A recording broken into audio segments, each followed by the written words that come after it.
4 दिसंबर 1971 की रात को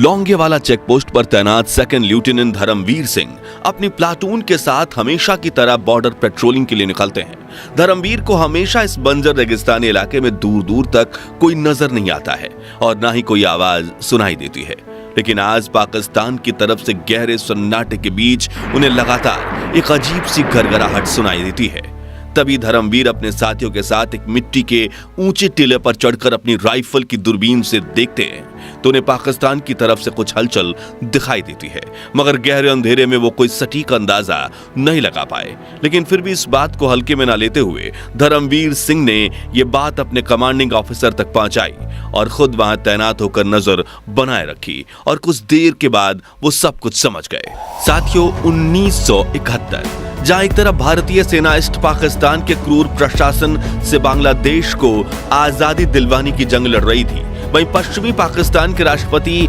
याहिया खान भारत से राजस्थान का बड़ा हिस्सा छीनने की साजिश रच रहे थे। दरअसल पाकिस्तान ये जानता था कि उसके लिए ईस्ट पाकिस्तान में चल रही इंडो पाक जंग में जीतना नामुमकिन है, इसलिए वहां के अधिकारियों ने ये प्लान बनाया कि हम वेस्ट पाकिस्तान के बॉर्डर से भारत पर हमला करेंगे और एक बड़े इलाके को कब्जे में लेकर ईस्ट पाकिस्तान में भारतीय सेना को घुटने टेकने पर मजबूर कर देंगे। मगर भारत ने कश्मीर बॉर्डर पर अपनी सिक्योरिटी को बिल्कुल टाइट रखा था। ऐसे में पाकिस्तान की नजर पड़ी राजस्थान में मौजूद लोंगेवाला चेक पोस्ट पर। उस वक्त धार मरुस्थल के बीचों बीच मौजूद इस चेक पोस्ट के चारों तरफ गर्म हवाएं, रेत के टिले और सूखे हुए पेड़ों के अलावा कुछ नहीं था। ये चेक पोस्ट वैसे तो बॉर्डर सिक्योरिटी फोर्स की निगरानी में ही रहता था, लेकिन जब भी देश के ऊपर कोई संकट मंडराता तो यहाँ पर इंडियन आर्मी की एक बटालियन को तैनात कर दिया जाता है। उसी साल भी इस पोस्ट की निगरानी भैरव सिंह राठौर कमान में बीएसएफ के 6 से 7 जवान कर रहे थे। लेकिन इंडो पाक जंग शुरू होते ही यहाँ पंजाब रेजिमेंट की 23वीं बटालियन अल्फा कंपनी को भेज दिया गया था। मात्र 120 जवानों की इस टुकड़ी का नेतृत्व मेजर कुलदीप सिंह चांदपुरी कर रहे थे, लेकिन पाकिस्तानी इंटेलिजेंस एजेंसी को इस बात की भनक नहीं थी। मगर फिर भी पाकिस्तान रिस्क न लेते हुए उन्होंने बीएसएफ के 10 जवानों से लड़ने के लिए अपने 2000 से 3000 जवानों की सेना लौंगेवाला चेक पोस्ट की तरफ रवाना कर दी। तो फिर भारत में घुसपैठ करने का पाकिस्तान का यह मिशन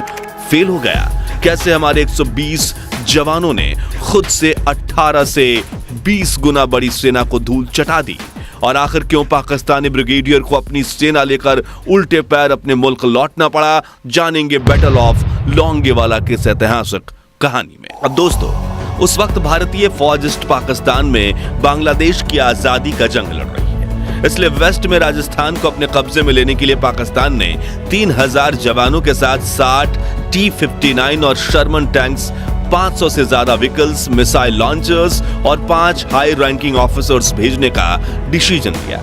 और 206 ब्रिगेड, 51 ब्रिगेड T-59 टैंक्स के साथ 22 कैलेवरी शर्मन टैंक्स के 38 कैलेवरी और फील्ड रेजिमेंट जैसे बड़े बड़े यूनिट्स को लीड कर रहे थे। साथ ही पाकिस्तान की सेना को पेट्रोल डीजल के कई टैंक्स, लैंड माइंस खोजने के लिए 2 जर्मन शेफर्ड कुत्ते और कई दिनों का राशन भी दिया गया था। ऐसा इसलिए क्योंकि लौंगेवाला पोस्ट को कब्जे में करने के बाद पाकिस्तानी सेना रामगढ़ होते हुए जैसलमेर पहुंचना चाहती थी, जहां से राजस्थान के करीब 50% हिस्से को अपने कब्जे में लेकर पाकिस्तान भारत सरकार से ईस्ट पाकिस्तान के लिए नेगोशिएशन करना चाहता था। इसलिए 3 जनवरी के दिन पूरे जोश के साथ पाकिस्तानी सेना राजस्थान बॉर्डर की तरफ रवाना हो जाती है। लेकिन उन्हें पता क्या था कि लौंगेवाला पोस्ट पर भारत के ऐसे जवान मौजूद हैं जो उन्हें राजस्थान तो छोड़िए, बॉर्डर के पास 1 फीट इलाका भी अपने कब्जे में नहीं लेने देंगे। खैर, उस दिन पाकिस्तान ने ऑपरेशन चंगेज खान के तहत पाकिस्तान ने भारत के पश्चिमी सीमा पर 11 एयरफील्ड्स और रेडार स्टेशंस पर आक्रमण किया था, ताकि भारतीय सेना लौंगेवाला चेक पोस्ट पर मदद न भेज पाए। जैसलमेर पर कब्जा करने के इस ऑपरेशन का नाम रखा गया ऑपरेशन लब्बैक, जिसकी कमान मेजर जनरल BM मुस्तफा के हाथ थी। शुरुआत में पाकिस्तान ने यह प्लान बनाया कि ब्रिगेडियर ताकरीक मीर की अगुवाई में 2 बटालियन आगे बढ़ेंगी और लौंगेवाला को बाईपास करते हुए रामगढ़ में दाखिल होंगी, जिसके पास टैंक का एक यूनिट भी होगा। वहीं दूसरी ओर से ब्रिगेडियर जहांजेब अवाब अपनी बटालियन के साथ लौंगेवाला पर कब्जा करेंगे और अंतिम लक्ष्य जैसलमेर के एयरबेस पर कब्जा करना था। लेकिन एंड मोमेंट पर मेजर तारिक मीर ने प्लान बदलवा दिया और पूरी सेना को सामने की तरफ से ले जाने की बात रखी, क्योंकि उनका कहना था कि लंबा चौड़ा ऑपरेशन चलाने के बजाय जब 3000 जवान सीधा सामने से कूच करेंगे तो बॉर्डर पर मौजूद भारतीय जवानों को धूल चटाने में देर नहीं लगेगी और फिर पक्की सड़क से होते हुए जैसलमेर तक पहुंचना काफी आसान होगा। वो लोग लौंगेवाला में ब्रेकफास्ट, रामगढ़ में लंच और जैसलमेर में डिनर करना चाहते थे, लेकिन चंद घंटों में भारतीय सेना इनका खाना पीना और जीना सब कुछ हराम करने वाली थी। इनकी घुसपैठ करने की चाल पर पानी फिरने वाली थी। 4 दिसंबर की रात को सेकंड लेफ्टिनेंट धर्मवीर सिंह अपनी प्लाटून के साथ बॉर्डर पेट्रोलिंग के लिए निकले। सामान्य तौर पर इस बंजर रेगिस्तान इलाके में दूर दूर तक कोई नजर नहीं आता और ना ही कोई आवाज सुनाई देती है, लेकिन आज गहरे सन्नाटे के बीच उन्हें लगातार एक अजीब सी खरखराहट सुनाई दे रही थी। तभी उन्होंने ऊंची चट्टान पर चढ़कर अपनी राइफल के दूरबीन से देखा तो उन्हें सामने की तरफ कुछ हलचल दिख रही थी, मगर गहरे अंधेरे में वो कोई सटीक अंदाजा नहीं लगा पा रहे थे। लेकिन फिर भी इस बात को हल्के में न लेते हुए धर्मवीर सिंह ने ये बात अपने कमांडिंग ऑफिसर तक पहुंचाई और खुद वहां तैनात होकर नजर बनाए रखी। यहाँ लौंगेवाला बेंच पर मेजर चांदपुरी को जब ये खबर मिली तो उन्होंने ऐसा निर्णय लिया जिसने भारतीय सेना के इतिहास में वीरता की परिभाषा बदल दी। उन्होंने अपने बटालियन के 120 सैनिकों के साथ इमरजेंसी मीटिंग की और उस मीटिंग के दौरान उन्होंने कहा कि सामने से हजारों दुश्मन हमारी तरफ तेजी से बढ़ रहे हैं, लेकिन हमारे पास सिर्फ 2 machine gun, 2 mortar, 4 anti tank rocket launcher, 2 jeep mounted recoilless rifle, हर सैनिक के पास एक राइफल और कुछ बख्तरबंद गाड़ियां हैं, मगर फिर भी मैं दुश्मन के सामने अपनी पूरी ताकत से लड़ूंगा, क्योंकि ये भारत माँ और पंजाब रेजिमेंट की अल्फा कंपनी की इज्जत का सवाल है। मगर आप में से कोई अपने कदम पीछे लेना चाहता है तो अभी ले सकता है, लेकिन मेजर की पूरी कंपनी तो दिलेर थी, पीछे हटने का ख्याल भी किसी के जहन में नहीं आया। मेजर चांदपुरी ने इस हमले की खबर हाई कमांड को दे दी, लेकिन वो भी सुबह तक मदद पहुंचाने में असमर्थ थे, क्योंकि चारों तरफ छाए कोहरे में एयरफोर्स के फाइटर जेट्स का उड़ना नामुमकिन था। ऐसे में अगले 7 घंटों तक मेजर चांदपुरी की बटालियन को ही लौंगेवाला चेकपोस्ट की रक्षा करनी थी। बटालियन के कुछ सैनिकों ने बॉर्डर और चेकपोस्ट के आसपास जमीन में लैंडमाइंस बिछा दी और सभी ऊंचे रेतीले टीले पर मौजूद चेकपोस्ट पर तैनात हो गए। अब पाकिस्तानी सेना इंडियन बॉर्डर के पास पहुंच चुकी थी। रात के करीब 12:30 बजे पाकिस्तानी सेना ने मीडियम रेंज आर्टिलरी गन गोलियां बरसाना शुरू कर दिया, जिसके निशाने पर आए बीएसएफ के 5 ऊंट शहीद हो गए। उन बेजुबान जानवरों को मरता देख इंडियन आर्मी का खून खौल उठा, लेकिन उन्होंने सही समय का इंतजार किया। इधर पाकिस्तानी सेना बॉर्डर पर पहुंच चुकी थी, जहां सिर्फ 3 कांटेदार तारें ही बंधी हुई थी, जो देख उन्हें लगा कि शायद भारत यह काम हमें उल्लू बनाने के लिए कर रहा है और तारों के इस बार एंटी टैंक्स माइंस का ढेर बिछा होगा, इसलिए वो वहीं रुक गए। जब उन्होंने वहां चेक किया तो वाकई उन्हें वहां बिछी लैंड माइंस मिली, जिन्हें भारतीय सेना ने कुछ देर पहले ही बिछाया था। अब उन लैंड माइंस को डिफ्यूज करके आगे बढ़ने में पाकिस्तानियों को 2 से 3 घंटे का समय लग गया, जहां मेजर चांदपुरी भी वही चाहते थे। सुबह मदद आने से पहले हम पाकिस्तानी सेना के समूह को लौंगेवाला चेकपोस्ट पर ही रोक कर रखें, इसलिए रात के करीब 2:30 बजे मेजर चांदपुरी ने अपनी बटालियन में मौजूद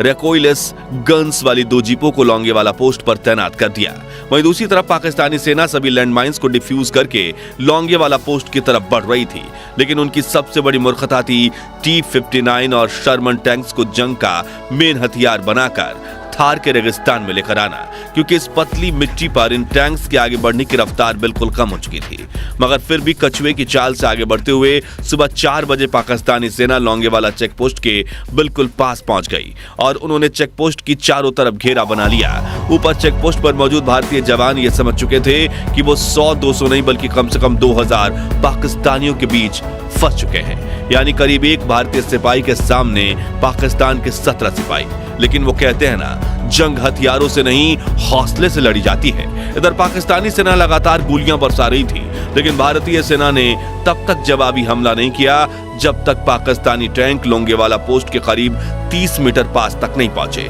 और करीब 4:30 बजे भारतीय सेना ने अपनी जीप माउंटेड रेकोइलेस गन्स से हमला शुरू कर दिया। अब T-59 और शर्मन टैंक्स के ऊपर ही तरफ एक कमजोर हिस्सा होता है और ऊंचाई पर होने की वजह से भारतीय सेना टैंक्स के उस हिस्से पर गोलियां बरसाने में कामयाब रही, जिससे पाकिस्तान के 2 टैंक्स तबाह हो गए। साथ ही इन गोलियों में टैंक्स के ऊपर बंधे वो डीजल और पेट्रोल के बम भी ब्लास्ट हो गए,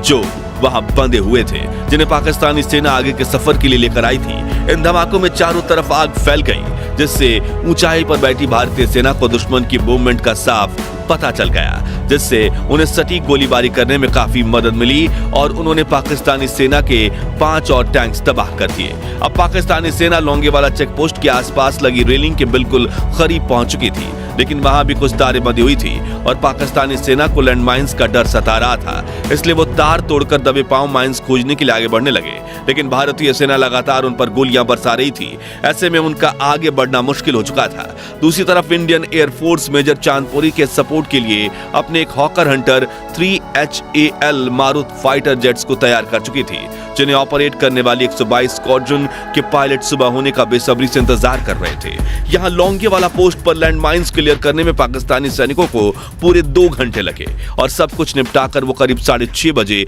आगे बढ़ने की कोशिश में जुट गए। लेकिन जहां एक तरफ पोस्ट से भारत के 120 जाबाज सिपाही गोलियों की बारिश कर रहे थे, वहीं सूरज की पहली किरण के साथ भारत के 4 फाइटर जेट्स भी लोंगेवाला पोस्ट पर पहुंच गए और करीब 7:30 बजे आसमान से बम बरसाकर उन्होंने पाकिस्तान के 6 टैंक्स तबाह कर दिए। वहीं अब तक पाकिस्तानी सेना के 100 से ज्यादा सैनिक मारे जा चुके थे, लेकिन फिर कुछ मिनटों के लिए भारत के फाइटर जेट्स गायब हो गए, जिससे पाकिस्तानी सेना को लगा कि शायद वो फ्यूल और हथियार लेने के लिए जैसलमेर गए हों। लेकिन तभी चारों जेट्स वापस आए और उन्होंने फिर एक बार आसमान से कहर बरसाया, जिससे दुश्मन की 206 ब्रिगेड, 51 ब्रिगेड और 22 कैवलरी और 38 कैवलरी जैसी सभी टुकड़ियां तितर-बितर हो गईं। हथियार हाथ में लेते हुए हजारों की तादाद में टैंक्स और 500 से भी ज्यादा बख्तरबंद गाड़ी होने के बावजूद पाकिस्तानी सेना डर से कांप उठी और बम बारूद से बचने के लिए सैनिक उल्टे पांव पीछे की तरफ भागने लगे। सुबह के 8 बजे भारतीय सेना की 2 टुकड़ियां लोंगेवाला बॉर्डर पर पहुंच चुकी थी। करीब 9 बजे पाकिस्तानी सेना की 2 टुकड़ियों ने अपोजिट डायरेक्शन से लोंगेवाला पोस्ट पर हमला करने की नाकामयाब कोशिश की, लेकिन वो फेल रहे। वहीं उनके 40 टैंक्स भी तबाह हो चुके थे, जो देख ब्रिगेडियर तारिक मीर ये समझ चुके थे कि यहाँ उनकी दाल नहीं गलने वाली, इसलिए उन्होंने ऑपरेशन लबाक को वहीं रोक दिया और पाकिस्तानी सेना रेत के टीलों के पीछे छिपते छिपाते फिर से पाकिस्तानी बॉर्डर क्रॉस करके अपने वापस मुल्क भाग गई। यहाँ इंडियन फाइटर जेट्स की नजर में न आने के लिए उन्होंने करीब अपनी 300 गाड़ियां तो लोंगेवाला पोस्ट के पास ही छोड़ दी, जबकि 200 गाड़ियां भारत के जवाबी हमले में राख हो गई थी। इस तरह बैटल ऑफ लोंगेवाला में भारत की जीत हुई और राजस्थान के बड़े हिस्से को अपने कब्जे में लेने की साजिश करने वाले पाकिस्तानियों को रेगिस्तान में धूल चाटनी पड़ी। इस जंग में 2 भारतीय सैनिक, 5 ऊंट शहीद हुए, साथ ही एक चोंगा अटैक व्हीकल और एक मिसाइल लॉन्चर डिस्ट्रॉय हुआ, जिसमें से एक जवान लैंडमाइन बिछाते हुए शहीद हुए थे और दूसरे जवान रिकॉइललेस राइफल वाली जीप चलाते हुए। यानी पाकिस्तानी सेना खुद तो भारत के एक भी सैनिक को छू तक नहीं पाई थी, जो हमारे लिए काफी गर्व की बात है। जबकि भारतीय सेना के जाबाजों ने